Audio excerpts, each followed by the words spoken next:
Friends எல்லாரும் எப்படி இருக்கீங்க? இன்றைக்கி ஒரு சூப்பர் அண்ட் சிம்பிளான கிட்ஸ் லஞ்ச் பாக்ஸ் பேக்கிங் தான் பார்க்க போகிறோம். மார்னிங் எந்திரிச்சோடனே பால் காய வச்சுட்டு சன்னா வேக போட்டிருக்கேன். சன்னா பிரியாணி பண்ணலான்னு சொல்லிட்டு. ஸோ இப்போ சாம்பாருக்கு பருப்பு வேக போட்டிருக்கேன். டிஃபன் சாம்பாருக்கு இன்றைக்கி அவங்களுக்கு ஸ்நாக்ஸ்க்காக பட்டர் பாப்கார்ன் பண்ணலான்னு சொல்லிட்டு கொஞ்சமாக பட்டர் ஆட் பண்ணிவிட்டு அதில் உப்பு, மிளகாய்த்தூள், மஞ்சள் சேர்த்துட்டு பாப்கார்ன் சீட்ஸையும் போட்டு நல்லா பொரிய விட்டுட்டு கொஞ்சமாக பெரிய பெரிய மசாலா ஆட் பண்ணி அவங்களுக்கு ஸ்நாக்ஸ் ரெடி பண்ணிட்டேன். அப்புறம் வந்து பார்த்தீங்கன்னா சைட் பை சைட் டிஃபன் சாம்பாரும் ரெடி ஆகிடுச்சு.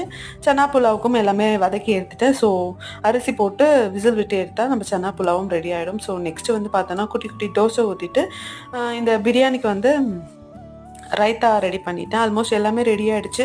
நேற்று வந்து செம்ம வேலை பார்லரில். மார்னிங்லேருந்து ஈவினிங் நைட்டு 10 o'clock ஆகிடுச்சு. நான் வீட்டுக்கு வர்றதுக்கே அவ்வளோ வேலை இருந்தது. அதனால தான் நேற்று வந்து லஞ்ச் பாக்ஸ் போட முடியல. ஆனால் ஷூட் பண்ணி வச்சுருந்தேன், ஆனால் போட முடியல. ஸோ தேங்க்யூ ஃபார் வாட்சிங். Have a nice day.